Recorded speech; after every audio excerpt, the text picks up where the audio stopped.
essentially a digital asset taking the place of the U.S. Bitcoin also allows criminals to hide their activity. That's why China banned it. I mean, that's the only good thing about cryptocurrency. And even that part is like actively being suppressed anyway. Okay.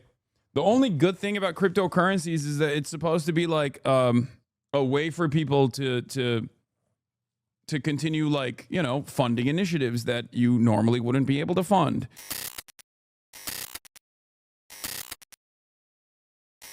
All right. Did I miss the Trump health issues chat? You did. We briefly covered it. There was not too much to talk about. Let's get to the real health of that is also unhealthy.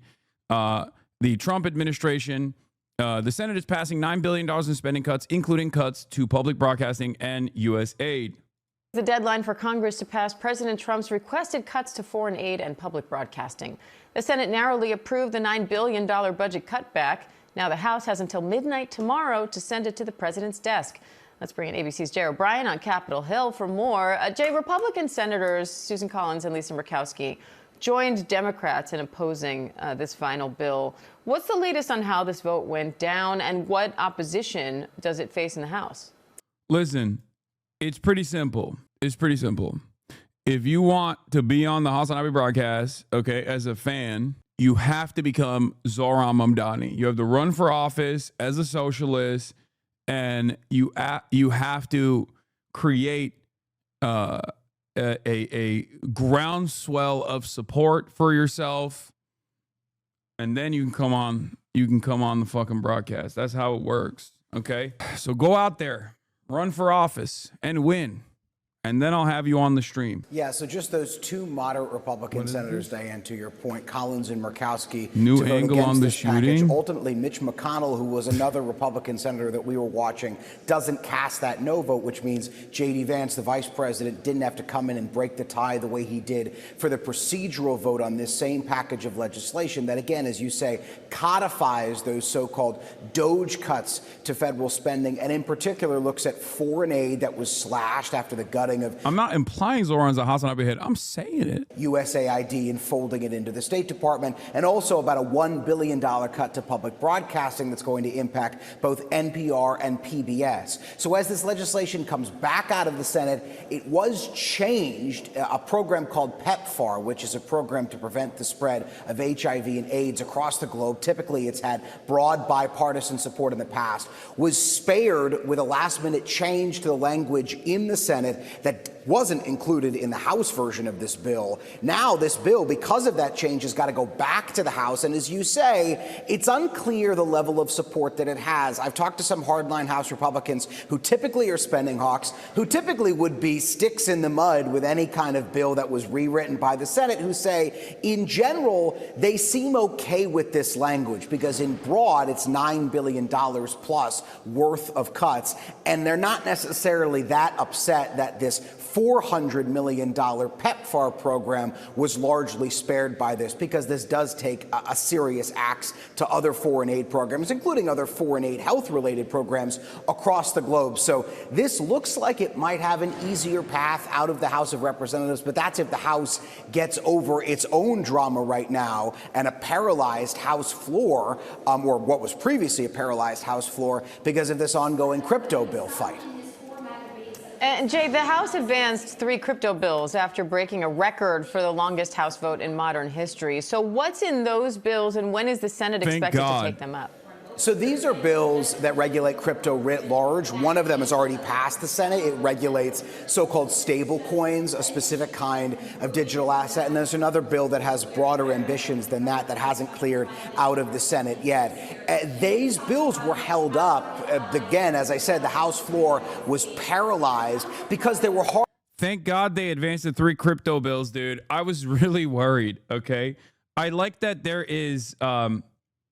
I like that people our politicians are doing the most, Democrat, Republican alike, when it comes to like doing shit about cryptocurrency, most of which is actually protecting cryptocurrency and the interests of people who have cryptocurrencies, or deregulation.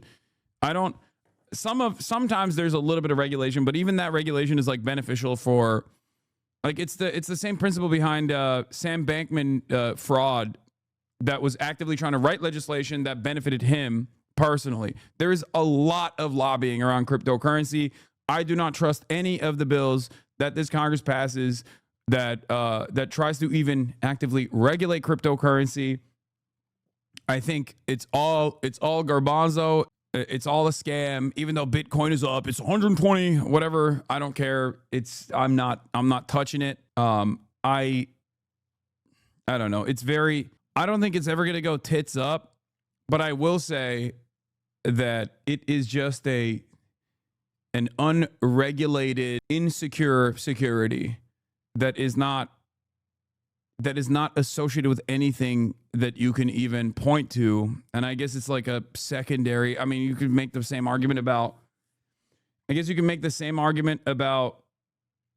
the stock market in general.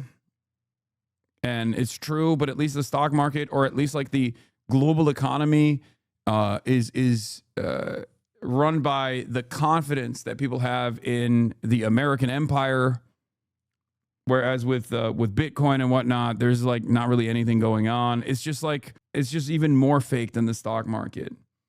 It's not a security, it's a speculative asset. It is, but it's just not even associated with anything. It's just extra gambling. Hardline Republicans who had serious concerns about what's called a central bank digital currency, essentially a digital asset taking the place of the U.S. Bitcoin also allows criminals to hide their activity. That's why China banned it. I mean, that's the only good thing about cryptocurrency. And even that part is like actively being suppressed anyway.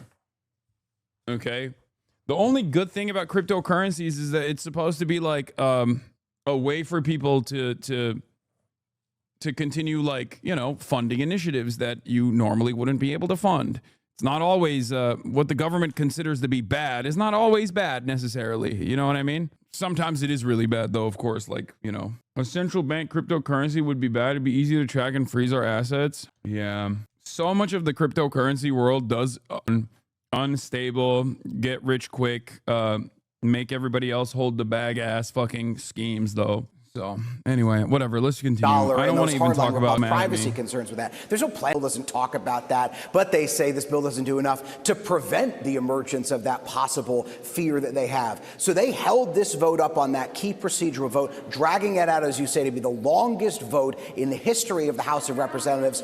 Ultimately, they say they got concessions out of both the Speaker and the White House to include language about their concerns about that digital currency in a future piece of defense legislation. So they ultimately voted yes on that key procedural vote last night, which tees up these overall crypto bills, a top priority of the president, who has billed himself as the most crypto-friendly president in history, to ultimately go to a vote today. And in theory, unless there are other hang-ups, pass. And after they get over those crypto bills, then they got to take up that rescissions bill that we were just talking about that came back from the Senate. All right. Jay O'Brien on Capitol Hill with a lot to keep track of today. Jay, thank you.